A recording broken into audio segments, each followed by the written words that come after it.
नमस्कार, आप देख रहे हैं अपना उत्तराखंड और मैं हूं आपके साथ शीनम शर्मा। देहरादून से सबसे पहले खबर आ रही है, जहां पर पैसिफिक गोल्ड सोसाइटी में रावण के पुतले को लेकर सिक्योरिटी गार्ड्स और कुछ लोगों के बीच कहासुनी और धक्का मुक्की हो गई। लोगों के पास हथियार भी देखे गए। ये पूरी घटना सीसीटीवी फुटेज में कैद हो गई। सोसाइटी में रह रहे लोगों के अनुसार कुछ लोग रावण का 30 फीट का पुतला लेकर सोमवार रात को सोसाइटी के अंदर दाखिल होने लगे, जिस पर सिक्योरिटी गार्ड्स ने आपत्ति जताई और इसके बाद कहासुनी और धक्का मुक्की हुई। सोसाइटी के लोगों ने पुलिस को भी टेलीफोन कर शिकायत दी, लेकिन उनका आरोप है कि मामले में पुलिस का रुख बेहद नरम है। तो देख सकते हैं आप तस्वीर, सीसीटीवी की ये तस्वीर भी सामने आ गई है। धक्का मुक्की कैद हुई है तस्वीरों में। गार्ड और सोसाइटी के लोगों के बीच कहासुनी हुई और कहासुनी किस तरह से विवाद में बदल गई। तो शिकायत के बाद भी मामला अभी तक दर्ज नहीं हुआ। पैसिफिक गोल्ड सोसाइटी का ये पूरा मामला बताया गया है। देहरादून की खबर, जहां पर गार्ड और सोसाइटी के लोगों के बीच कहासुनी हुई और कहासुनी के बाद ये विवाद इतना बढ़ गया कि धक्का मुक्की भी देखने को मिली। पैसिफिक गोल्ड सोसाइटी का ये पूरा मामला है। तो तस्वीर भी आपको हम दिखा रहे हैं, सीसीटीवी की ये फुटेज जो अब सामने आ गई है और इस फुटेज के आधार पर अब जांच की जा रही है। दरअसल रावण का पुतला ले जाने को लेकर यहां पर कहासुनी हुई और किसी बात को लेकर सहमति नहीं बन पाई। तो गार्ड के साथ कहासुनी इन लोगों की हुई और उसके बाद धक्का मुक्की देखने को मिली। सीसीटीवी में तस्वीर कैद हो गई है। बड़ी खबर इस वक्त आपको बता रखे हैं, सीसीटीवी में कैद हुई ये तस्वीरें बहुत कुछ बयां करती हैं। गार्ड की अगर बात करें तो गार्ड रोकने की कोशिश कर रहा था, रावण का पुतला अंदर ले जाने नहीं दे रहा था, लेकिन जो लोग वहां पर मौजूद थे, जो सोसाइटी के लोग थे, उनकी तरफ से कहासुनी की गई। कुछ लोगों ने हथियार भी लहराए हैं, ये भी एक जानकारी मिली है और सीसीटीवी में ये तस्वीर सामने आई है।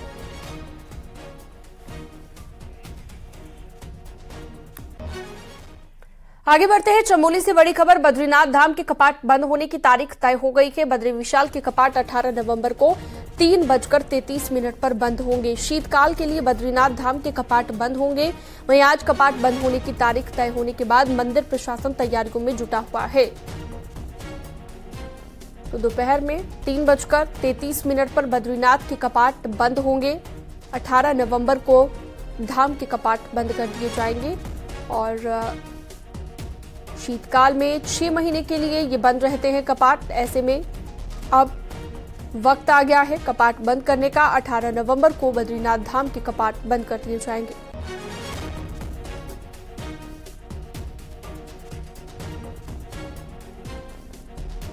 तो इस बार रिकॉर्ड तोड़ श्रद्धालु पहुंचे हैं बद्रीनाथ धाम में और इसकी तस्वीर भी आप देख रहे हैं, कितनी बड़ी तादाद में लोग लगातार पहुंचते रहे। नितिन सेमवाल ज्यादा जानकारी के लिए हमारे साथ जुड़ गए हैं। नितिन, 18 नवंबर को धाम के कपाट बंद कर दिए जाएंगे, तारीख अब सामने आ गई है।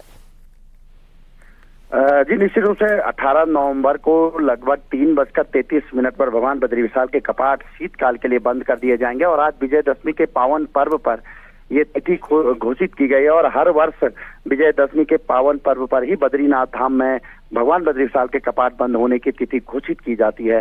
और बद्रीनाथ धाम के कपाट बंद होते ही उत्तराखंड में स्थित जो चारों धाम है उसकी यात्रा भी संपन्न हो जाती है।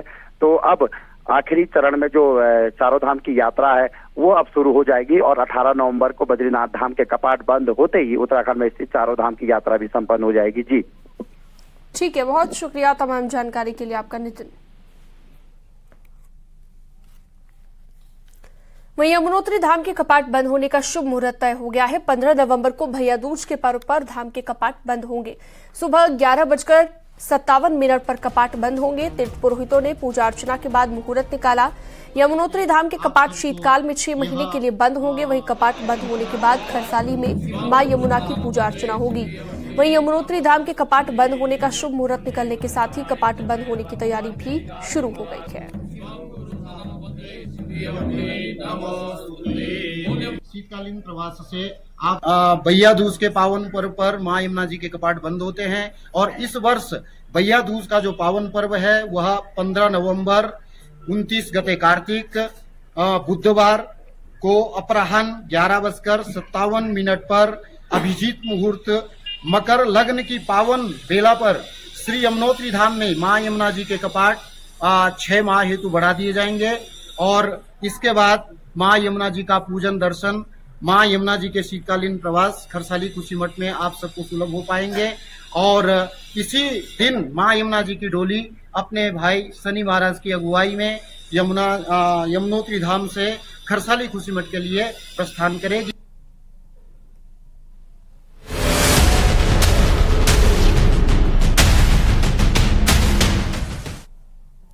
नैनीताल में मुख्यमंत्री पुष्कर सिंह धामी के निराले अंदाज ने सबको हैरान कर दिया। सरोवर नगरी में सुबह सुबह सीएम मॉर्निंग वॉक के लिए निकले और लोगों से मुलाकात के साथ क्रिकेट भी खेला।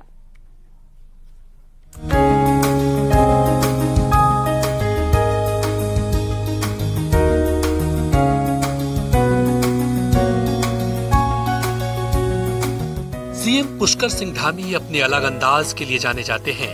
मुख्यमंत्री धामी आम जनता से मिलने का कोई मौका नहीं छोड़ते ताकि लोगों की समस्याओं को समझा जा सके। नैनीताल में भी सीएम धामी सुबह की सैर पर निकले।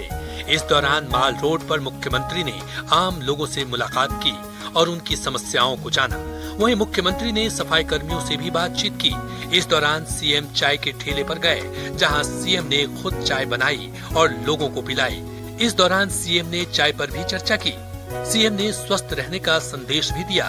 सीएम ने बताया कि सुबह की सैर से दिन भर काम करने की ऊर्जा बनी रहती है और लोगों से मिलकर कई नई चीजें निकलकर सामने आती हैं। हम लोगों के बीच में आते हैं तो उनसे संवाद करना, उनसे बातचीत करना। हमारे ओम प्रकाश भाई हैं, अभी इन्होंने बहुत सारी बातें यहाँ की बताई हैं नगर पालिका के संबंध में। अन्य जो यहाँ की हैं, टैक्सी स्टैंड वाले हैं, रिक्शा वाले हैं, हमारे चाय की दुकान वाले हैं, यहाँ के व्यापारी हैं, सभी से मिला हूँ। और जो बाहर से आए हुए पर्यटक हैं उनसे भी पूछा है कि कैसा महसूस कर रहे हैं। आम लोगों से मुलाकात के बाद सीएम पुष्कर धामी खेल के मैदान में पहुंच गए, जहां बच्चे क्रिकेट खेल रहे थे। इस दौरान मुख्यमंत्री ने बच्चों के साथ क्रिकेट में 2-2 हाथ किया और मजे हुए खिलाड़ी की तरह चौके और छक्के भी लगाए। वहीं सीएम को अपने बीच पाकर क्रिकेट खेल रहे बच्चे काफी खुश नजर आए। वहीं सीएम धामी ने साफ किया कि खेलों पर सरकार का पूरा फोकस है कि देवभूमि हमारी अब खेल भूमि के नाम से भी जानी जाएगी। पिछले साल की तुलना में जो हमारा राष्ट्रीय खेल हो रहा है, उस राष्ट्रीय खेल में भी हमारे संख्या बढ़ी है। पिछली बार जहां हमारी कम थी, इस बार और ज़्यादा हुई है। और अभी हमारे खिलाड़ी पदक भी जीत रहे हैं। लक्ष्य सेन है, वंदना कटारिया हैं, ऐसे बहुत सारे नाम हैं जो आज बहुत अच्छा प्रदर्शन कर रहे हैं। और हमने जो 4% खेल कोटा लागू करने की दिशा में कदम उठाए हैं, वो कदम भी हमारे सभी जो खिलाड़ी हैं, जो खेल के क्षेत्र में अपना करियर बना रहे हैं, मैं समझता हूं उन सभी को प्रोत्साहित करेंगे। सीएम पुष्कर सिंह धामी सहज स्वभाव के हैं और लोगों से सीधे जुड़ जाते हैं। इसलिए सरोवर नगरी में सीएम धामी ने रिक्शे वालों के साथ ही व्यापारियों से भी मुलाकात की। वहीं सीएम ने कहा कि इन्वेस्टर समिट के जरिए प्रदेश में ज्यादा से ज्यादा निवेश लाने की कोशिश हो रही है। देखिए, हम निवेश को लेकर निवेशक सम्मेलन भी कर रहे हैं और भारत के अंदर अनेक शहरों में जाकर लोगों से संवाद कर रहे हैं और विदेशों में भी गए हैं। तो सभी जगह से अच्छे रुझान हमें प्राप्त हुए हैं। 55,000 करोड़ से ज़्यादा के अभी तक हमको निवेशों के करार हो चुके हैं और ये प्रक्रिया हमारी जारी है। हमारा प्रयास है कि ऐसे उद्योग, ऐसे धंधे, ऐसा निवेश उत्तराखंड के अंदर आए, ऐसा व्यापार बढ़े जिससे यहाँ के लोगों को भी रोजगार मिले। धामी सरकार जीरो टॉलरेंस की नीति पर काम कर रही है। वहीं सीएम ने एक बार फिर से साफ किया कि राज्य में पारदर्शिता के आधार पर काम होगा और जो गलत करेगा उसे सजा जरूर मिलेगी। हमने चूंकि उत्तराखंड के अंदर पारदर्शिता हो, उत्तराखंड के अंदर बिना किसी भेदभाव के काम हो, पारदर्शिता के आधार पर काम हो और भ्रष्टाचार हर कीमत पर समाप्त होना चाहिए, इसकी हमने शुरुआत की है। और अभी भ्रष्टाचार और नकल के दोनों मामलों को अगर मिला दिया जाए तो 150 से भी ज़्यादा ऐसे प्रकरणों पर अभी तक हमने कार्रवाई कर दी है और ये कार्रवाई लगातार जारी रहेगी। इसके पीछे हेतु यही है कि एक प्रयास हमने प्रारंभ किया है कि लोगों को एक पारदर्शिता के आधार पर सरकार की सेवाएं मिलें, प्रशासन की सेवाएं मिलें, शासन की सेवाएं मिलें। सीएम पुष्कर धामी सरल स्वभाव और सख्त फैसले लेने के लिए जाने जाते हैं और आम जनता से सीधा संवाद करना मुख्यमंत्री धामी को बाकी राजनेताओं से अलग करता है। कहा जा सकता है कि जिस तरह से सीएम आज मिले हैं, आम जनता से कनेक्ट करने की कोशिश की है और ये क्रम उनका हमेशा रहता है। मुख्यमंत्री से जिस तरह से शिकायतें की गई हैं, मुख्यमंत्री से जिस तरह से लोगों ने अपनी समस्याएं बताई हैं, मुख्यमंत्री ने भी भरोसा दिया है कि उन कार्यों को जल्द कर दिया जाएगा, उन समस्याओं का हल भी जरूर हो जाएगा। वीरेंद्र बिष्ट, न्यूज 18, नैनीताल। ब्रेक के बाद स्वागत है आपका। अब बात करेंगे मौसम के मिजाज की। उत्तराखंड में बारिश का अलर्ट जारी हुआ है। मौसम विभाग ने 4 जिलों के लिए बारिश और बर्फबारी की आशंका जताई है। उत्तरकाशी, चमोली, रुद्रप्रयाग के साथ पिथौरागढ़ में भी भारी बारिश की संभावना मौसम विज्ञान केंद्र ने जताई है, जबकि मैदानी इलाकों में मौसम साफ रहेगा।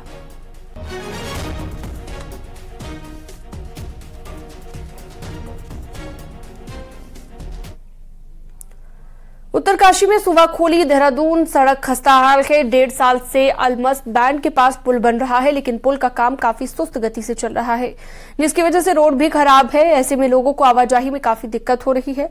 वहीं पुल बनने की वजह से लोग वैकल्पिक रास्ते का इस्तेमाल कर रहे हैं, जो कि काफी जोखिम भरा हुआ है। सड़क में बड़े बड़े गड्ढे होने की वजह से हादसे का खतरा लगातार बना रहता है। और कभी भी कोई अप्रिय घटना इस सड़क पे हो सकती है और कई गाड़ियों को नुकसान हो गया। कच्ची सड़क है, जगह जगह गड्ढे हैं और इतना छोटा सा पुलिया 1.5 साल लग गया। तो विकास के जो जितनी बड़ी बड़ी योजनाएं उसमें कितना समय लगेगा, ये एक इसकी मिसाल है। ये सामने जो हम देख रहे हैं, अलमस के पास जो पुल बन रहा है उसको कई दशक हो गए हैं, 2 साल हो गए हैं, अभी तक वो पुल नहीं बना है। इस मार्ग की हालत बहुत खराब है। यहाँ पर आने जाने वालों को बहुत परेशानी हो रही है, यात्रियों को, उत्तरकाशी जाने वालों को और देहरादून जाने वालों को जो बहुत परेशानी हो रही है। इस मार्ग की हालत बहुत ही खराब है। ये बड़ी विडम्बना है कि 2 साल में तक भी, अभी 2 साल होने के बावजूद अभी ये पुल बनकर तैयार नहीं हुआ। उत्तरकाशी में गंगोत्री धाम में सूर्यकुंड को जाने वाला रास्ता क्षतिग्रस्त हो गया, जिससे कई आश्रम, वन विभाग, GMVN का रास्ता पूरी तरह से बंद हो गया है। यात्रियों को परेशानी का सामना करना पड़ रहा है। तस्वीरों में देखा जा सकता है किस तरह से पूरे रास्ते की दीवार टूट चुकी है। पुरोहितों ने जिला प्रशासन से जल्द मार्ग को बनवाने की मांग की है।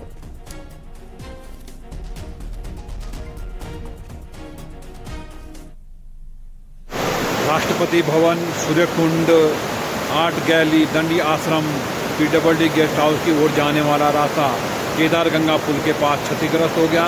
जो सारी दीवार है वो टूट गई। उसमें भी एक पेड़ निकल गया है और दूसरा पेड़ भी अभी और निकलने की कगार पर है। अगर वो पेड़ भी निकलता है तो वहाँ पर रास्ता भी काफ़ी क्षतिग्रस्त हो जाएगा और सूर्यकुंड की ओर जाने, राष्ट्रपति भवन की ओर और वन विश्राम गृह में जाने वाले यात्रियों को असुविधाओं का सामना करना पड़ेगा। STF ने उत्तराखंड के 15,000 के इनामी अनूप चौधरी और उसके ड्राइवर फिरोज आलम को अयोध्या से गिरफ्तार कर लिया है। अनूप चौधरी क्षेत्रीय रेल उपयोगकर्ता परामर्श समिति नॉर्दर्न रेलवे का सदस्य है और साथ ही FCI लखनऊ का भी ये सदस्य है। अनूप पर कारोबारियों से ठगी करने का आरोप है। आरोप के मुताबिक अनूप धार्मिक स्थलों की हेलीकॉप्टर यात्रा का काम दिलाने के नाम पर कारोबारी से संपर्क करता था।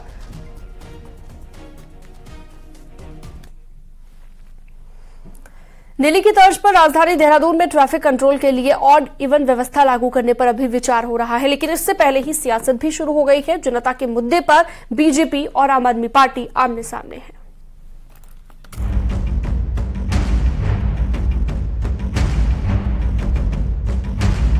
दिल्ली की तर्ज पर राजधानी देहरादून में ट्रैफिक कंट्रोल के लिए ऑड इवन व्यवस्था लागू करने पर अभी विचार हो रहा है, लेकिन इससे पहले ही सियासत भी शुरू हो गई है। जनता के मुद्दे पर बीजेपी और आम आदमी पार्टी आमने सामने आ गए हैं। राजधानी देहरादून में कोई एरिया ऐसा नहीं है जहां सड़कों पर जाम न लगता हो। त्योहारों में गाड़ियां सड़कों पर सिर्फ रेंगती नजर आती हैं। अब जाम से बचने के लिए कुछ प्रमुख क्षेत्रों में वीकेंड पर पुलिस ऑड इवन सिस्टम लागू करने के लिए जनता से सुझाव मांग रही है। इसके तहत एक दिन सम और दूसरे दिन विषम नंबर की गाड़ियां रोड पर चलेंगी। अब इस पर आम आदमी पार्टी का कहना है कि बीजेपी केजरीवाल के विकास मॉडल से सीख रही है, लेकिन इसे सार्वजनिक तौर पर स्वीकार करने से घबरा रहे हैं। दिल्ली में अरविंद केजरीवाल जी का जो विकास का मॉडल है, जो कामकाज का तरीका है, जो उनकी नीतियां हैं, जो उनका फ्यूचर के प्लानिंग है, भारतीय जनता पार्टी उससे सीखने की कोशिश कर रही, तो ये अच्छी बात है, अच्छी चीज को सीखना चाहिए। लेकिन साथ में वो उस अच्छी चीज को स्वीकार नहीं करती है अपने मंचों से, अपने टीवी डिबेट्स में। ट्रैफिक व्यवस्था सुधारने के लिए कोई तो विकल्प ढूंढना होगा, ये बीजेपी भी मानती है। इसीलिए ऐसे मुद्दे पर राजनीति के बजाय सहयोग करने की वकालत कर रही है। यातायात व्यवस्था को सुचारू रूप से करने के लिए कुछ न कुछ तो विकल्प के तौर पे व्यवस्थाएं तैयार करनी पड़ेगी। तो ये अच्छा है, कदम है, सभी लोगों को इसमें कोऑपरेट करना चाहिए। अब कोई पार्टी ये कहकर खुश होती है ये उनके द्वारा अपनाया गया है, उन्होंने भी कहीं न कहीं से तो इसको जो है अपनाया ही होगा। हालांकि ट्रैफिक से पहले दिल्ली की तर्ज पर एजुकेशन सिस्टम के लिए शिक्षा विभाग के अफसर दिल्ली के स्कूलों का दौरा कर चुके हैं। अब देखना होगा कि ऑड इवन व्यवस्था देहरादून को जाम से निजात दिलाने के लिए कितना कारगर साबित होती है। देहरादून से न्यूज़ 18 के लिए सुनील नवप्रभात की रिपोर्ट।